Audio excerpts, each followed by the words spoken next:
Hi guys, I hope you have been practicing problems on what we have discussed so far about triangles.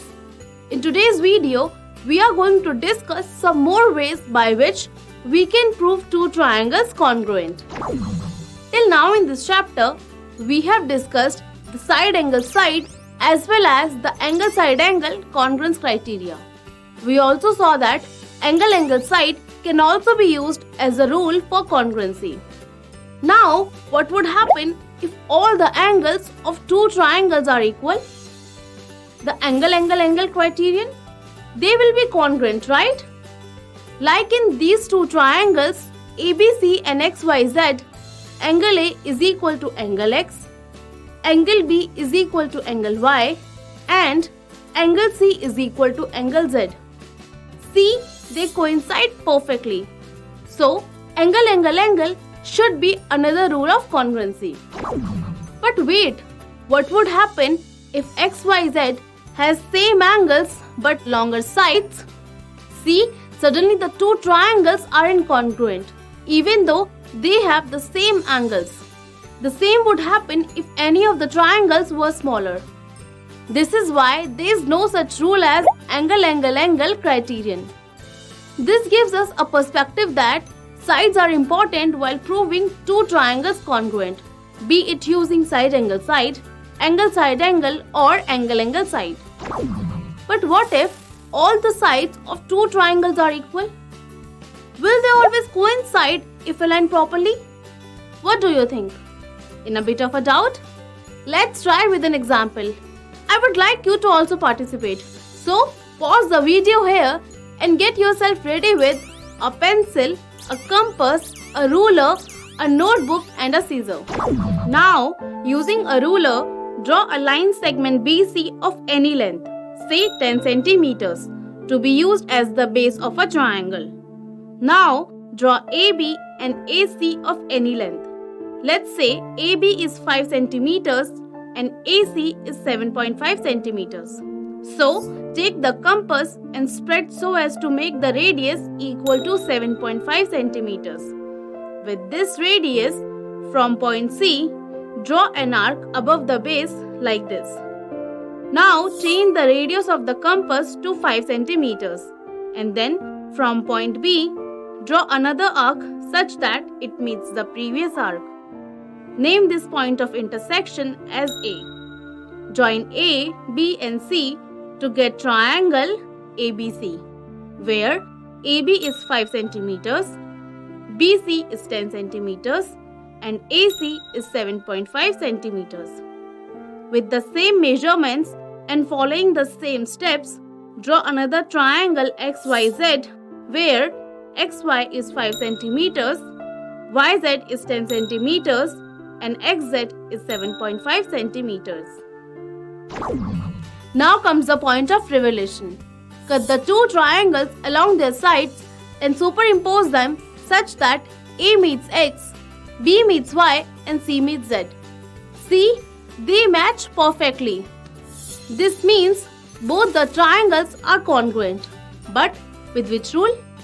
Here, AB is equals to XY, BC is equals to YZ and CA is equals to ZX.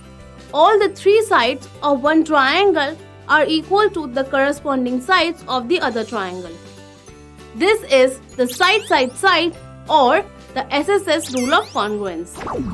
It states that if three sides of one triangle are equal to the corresponding sides of another triangle, then the two triangles are congruent.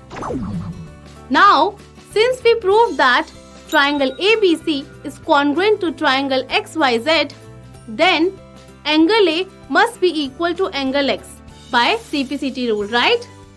If you use a protractor, you will be able to confirm that angle A is equal to angle X, angle B is equal to angle Y and angle C is equal to angle Z because the corresponding parts of congruent triangles are equal. Indeed, the SSS rule of congruency holds true. Now, in case of SSS, the order in which we write the rule doesn't matter because it's going to be the same. But such isn't the case when it comes to other congruence criteria. For instance, SAS. We can't really write it as SSA or ASS.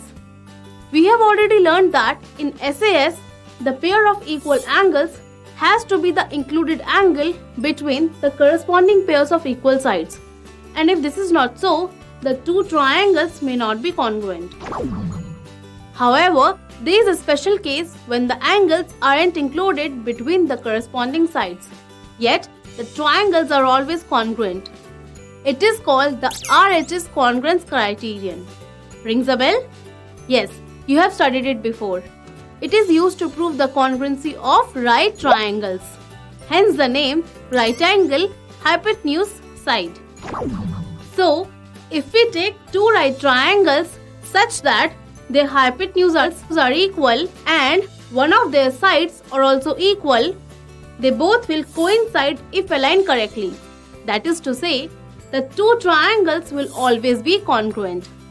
We have already verified this in the previous class. And as I said before, RHS is a special case because we can see that the angles being considered are not the included angles.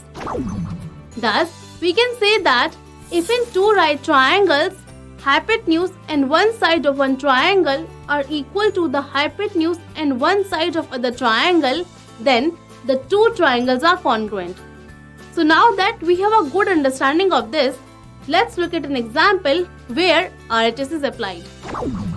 We have a question here that says P is a point equidistant from two lines L and M intersecting at a point A.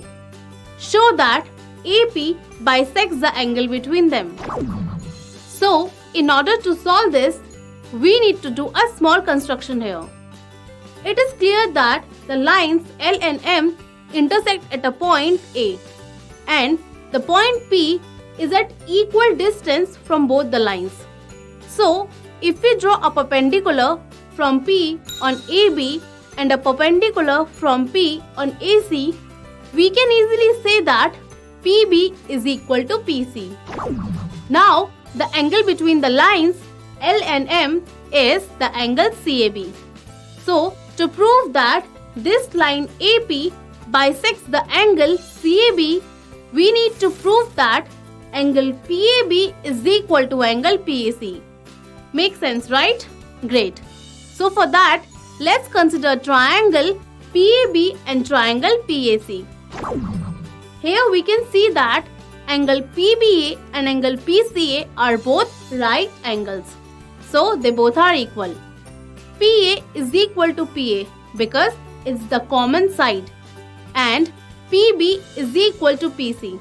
It's already given that point P is at equal distance from lines L and M. Thus, we can say that triangle PAB is congruent to triangle PAC by RHS rule. This implies angle PAB is equal to angle PAC because corresponding parts of congruent triangles are equal. Wow! This video gave us two more ways of proving two triangles congruent. So now we know 5 rules of congruency: SAS, ASA, AAS, SSS and RHS. The latter two are fresh out of the oven and we need to master them too. And what's the way of mastering something? Practice, practice and practice. Then what are you waiting for? Let's quickly summarize and off you can go to practice. Angle, angle, angle congruence criterion does not exist because two triangles may have corresponding angles of the same measure but they may not be congruent. The side, side, side rule of congruence states that if three sides of one triangle are equal to the corresponding sides of another triangle, then the two triangles are congruent. The right angle hypotenuse side rule of congruence states that if in two right triangles, the hypotenuse and one side of one triangle are equal to the hypotenuse and one side of the other triangle, then the two triangles are congruent. In the case of RHS, the angles being considered are not the included angles.